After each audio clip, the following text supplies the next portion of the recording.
Secunderabad parliament నియోజకవర్గం అందరికీ సుపరిచితమే. ఈ ఏడాది జరిగే పార్లమెంటు ఎన్నికల్లో ఎవరు గెలుస్తారు, ఏ పార్టీకి ఓట్లేస్తారు, జనాలు ఏమనుకుంటున్నారు, ఒకవేళ కనుక ప్రజా తీర్పు ఏ విధంగా ఉండబోతుందో వారిని అడిగినే తెలుసుకుందాం. పార్లమెంట్లో ఎవరు గెలిస్తే బాగుంటుంది? భారతీయ జనతా పార్టీ రావాలి. ఎందుకంటే ఆమ్ ఆద్మీ ప్రతి దానికి కూడా ఈరోజు కరోనా సమయం నుంచి ఇప్పటి వరకు భారతీయ జనతా పార్టీ ప్రతి రాష్ట్రానికి, ప్రతి పార్లమెంట్ నియోజకవర్గానికి ఉచితంగా అన్ని సహాయ సహకారాలు అందించినటువంటి ఒక పార్టీ భారతీయ జనతా పార్టీ. అదే రావాలని మేము కోరుకుంటున్నాం. కాంగ్రెస్ పార్టీకి చాలు ఇది. ఒక ముఖ్యమంత్రి పదవిగా మనం అవమానించడం అది చాలు. కేంద్రంలో భారతీయ జనతా పార్టీయే రావాలి. మెంబర్ ఆఫ్ పార్లమెంట్లో కేంద్ర మంత్రులలో మొత్తం భారతీయ జనతా పార్టీ విజయం సాధిస్తుంది, రావాలి. ఎందుకు అంటే అతను చేసినటువంటి ఒక సహాయ సహకారాలు. ఇవాళ రైల్వే సంస్థ ఉన్నది, ఏ చిన్న స్టేషన్కి వెళ్ళండి చూడండి మీరు ఎట్లా ఉన్నది స్టేషన్. ఇవాళ మన జాతికి అంకితం చేసిండు శ్రీ నరేంద్ర మోదీ గారు.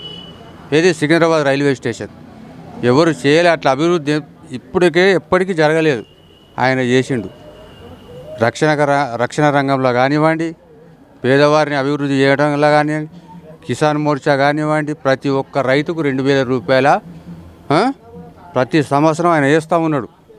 ఎందుకు? అభివృద్ధి చెందాలి. పంజాబ్ అన్ని రాష్ట్రాల కంటే వాళ్ళ వ్యవసాయ రంగంలో పంజాబ్ మొదటి స్థానంలో ఉన్నది. తెలంగాణ ఆ స్థానాన్ని సంపాదించాలి అని చెప్పి మొన్న కూడా 2 సార్లు సభ పెట్టిండు. ఇక్కడ జగిత్యాలలో పెట్టిండు, ఆంధ్రాకి వెళ్ళిండు, ఇక్కడ కూడా పెట్టిండు మీటింగ్. ఆయన రావాలి. ఆయన ఆస్తి ఏంది? పేద ప్రజానీకం. ప్రతి రాష్ట్రంలో చూడు, ప్రతి రాష్ట్రం అభివృద్ధి చెందింది, కానీ మన రాష్ట్రం ఇంకా వెనకబడి ఉన్నది. దీన్ని కూడా మనం ముందుకు తీసుకురావాలనే ఒక ఆలోచనతో ఆయన ఇవాళ అభివృద్ధి కోసం పాటుపడుతూ ఉన్నాడు. భారతీయ జనతా పార్టీ కంపల్సరీ వస్తుంది, రాష్ట్రంలో విజయం సాధిస్తుంది. మళ్ళీ ప్రధానమంత్రి కూడా మోదీ గారే ఉంటారు. మోడీ పాలన ఎట్లుంది? మోడీ పాలన మంచిగా ఉంది, బాగానే ఉంది. ఇక అన్నీ ఆయన ఇచ్చిన పథకాలు బాగానే ఉన్నాయి. మంచిగా ఏదో కొన్ని రూపాయి 10 రూపాయలు ఇస్తానది బాగుంది, మంచిగా ఉంది. ఇక ఇప్పుడు అదే రకంగా నడుస్తుంది. ఇక తర్వాత విషయం తెలియదు, కానీ ఇస్తానే అయితే మంచిగా ఇస్తుండు, అంతే, పర్వాలేదు. మళ్ళీ రావాలంటారా? రావాలి, ఆయన ఉంటేనే బాగుంటుంది. మోడీ పాలన పైన మీ అభిప్రాయం? మోడీ పాలన అనేది పర్ఫెక్ట్ ఉన్నాడు. ఆయనకు తిరుగులేదు. మన ప్రపంచంలోనే ఆయనకు నంబర్ 1 ఉన్నది. మనం చెప్పే అవసరం లేదు ఆయన గురించి. ఆయన కంపల్సరీ నంబర్ 1 మోడీ. ఆయన నంబర్ 1 బాగానే చేస్తున్నాడు ఆయన. కాకపోతే మనకి జర హైదరాబాద్లో కొంచెం పట్టించుకొని చిన్న చిన్న గల్లీలు ఇవన్నీ ఉన్నాయి కదా, రోడ్ వైండింగ్లు చేయాలి. రోడ్ వైండింగ్ పెద్ద పెద్ద రోడ్లు చేయాలి, డ్రైనేజ్ సిస్టమ్ కరెక్ట్ చేయాలి. రోడ్లు కరెక్ట్ చేస్తే తొందరగా డెవలప్మెంట్ అయిపోతుంది.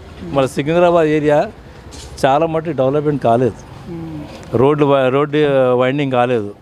ఆ పాతకాలంలో 50, 60, 70 సంవత్సరాల కింద రోడ్లు అట్లనే ఉన్నాయి. కొంత ఏరియా అట్లా ఉంది. కొంచెం మార్పు వస్తే ఇది కూడా ఇంప్రూవ్మెంట్ అవుతుంది. అది ఎంపీగా కేంద్ర మంత్రిగా బెస్ట్, బాగుంది. ఆయన కూడా మంచిగా ఉన్నాడు.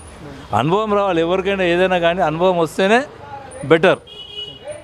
ఇప్పుడు మనం ఉన్నాం, అక్కడ పోయినామంటే చేస్తామా? చేయలేకపోతాం. అనుభవం వస్తే మనం కూడా చేయగలుగుతాం.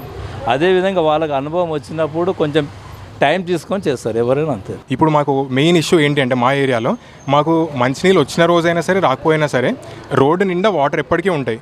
సో ఇప్పుడు అదే అంటున్నా, ఇప్పుడు ఒక పర్సన్ రోడ్డు వేసారు అంటే వాళ్ళు గ్రేటే, కానీ మరీ ఇంకా వాళ్ళకే అందరు వేయాలని కూడా అందుకే అనట్లేదు. ఎందుకు వేసి వదిలేశారు, మళ్ళీ వచ్చి చూసుకోవాలి కదా కరెక్ట్గా ఉందా రోడ్డు, వాటర్ నిలువ ఉంటుంది, మరి ఏంటి, ఇలా ఎవరు అడగారు. ఇప్పుడు ఎలక్షన్ స్టార్ట్ అయ్యాయి కదండి, ఇంకో 1-2 మంత్స్లో వస్తారు అందరు. ఏ పార్టీ అయినా సరే, నేను ఏ పార్టీకి సపోర్ట్ చేయట్లేదు, కానీ ఏ పార్టీ ఏమేమి చేసిందో నా అనుభవంతో చెప్తున్నాను.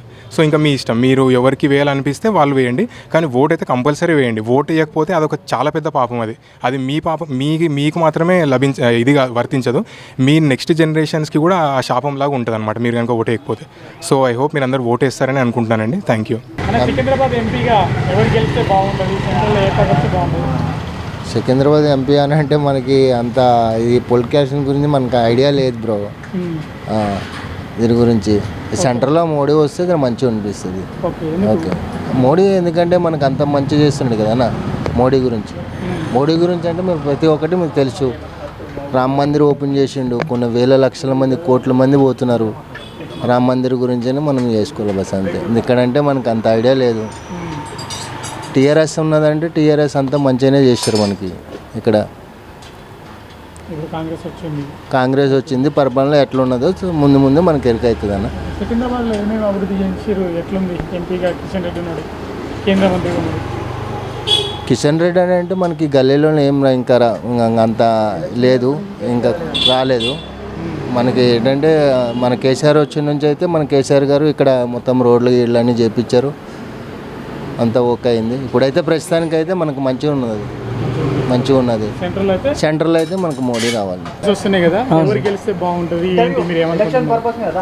ఎలక్షన్ పర్పస్ అయితే సెంటర్ ఇక్కడైతే కిషన్ రెడ్డి గారు అయితే సికింద్రాబాద్కి అయితే ఏం చేయలేదు సార్. ఆయన నిలబడ్డప్పుడు వచ్చిందంటే ఏరియాకి క్యాంపెయినింగ్ వచ్చినట్టు మళ్ళీ గల్లీకి అయితే ఇంతవరకు రాలేదు. ఎప్పుడు వచ్చి రాలేదు. ఆయన ఎంపీ ఫండ్స్కి వెళ్ళి ఎందుకు చేసిండో కూడా ఎవరు తెలియదు. కొద్ది గొప్ప డెవలప్ చేసిందంటే ఇప్పుడు ఇక్కడైతే టీఆర్ఎస్. పార్లమెంట్ నియోజకవర్గం లోకల్ పార్లమెంట్ నియోజకవర్గంలో కూడా ఎంపీ నిధులకి వస్తాయి కదా సార్. ఎంపీ అయితే ఇక్కడ ఏం చేయలేదండి, ఏం చేయలేదు, నిల్లు. అసలు ఈ సికింద్రాబాద్ కాన్స్టిట్యూన్సీ ఎంపీ వచ్చి తిరిగిందే లేదు. ఈ నిలబడ్డప్పుడు గెలిచే ముందు వచ్చినప్పుడు క్యాంపెయిన్కి వస్తే ఓటు వేయడం దండం పెట్టింది తప్ప మళ్ళీ అసలు గల్లీకే ఇంతవరకు కాలేదు. రైల్వే స్టేషన్, ఎయిర్పోర్ట్, అదే అన్న అక్కడ పోయిన కోసం ఏ గల్లీ తిరిగి అయితే ఏ ఒక్క బస్తీలో ఏ కష్టం ఉన్నది ఏందని మాత్రం ఏ ప్రాబ్లం ఎవరు అడగలేదండి. ఏ ఎంపీ ఎవరు తీసుకొచ్చిండు, అవన్నా అది సెంట్రల్ నుంచి ఏం చేసిండో తెలియదు కానీ లోకల్ వాళ్ళకి మాత్రం ఏం చేయలేదండి. నిల్లు కొద్ది గొప్ప చేసిండు అంటే లోకల్ లీడర్స్ చేసి తప్ప వాళ్ళు ఏం చేయలేదు. సెంట్రల్ ఏది వస్తే బాగుంటుంది? ఈ సెంట్రల్ మాత్రం 99% బీజేపీ బాగుంటుంది. ఎందుకు ఏమో అందరు మరి కాంగ్రెస్ వస్తే అది అయితే ఇది అంటారు. కొంచెం సెక్యూరిటీ పరంగా అయితే బీజేపీ బెటర్ అంటున్నారు. అంతే అంతే. మోడీ పాలన కావాలి.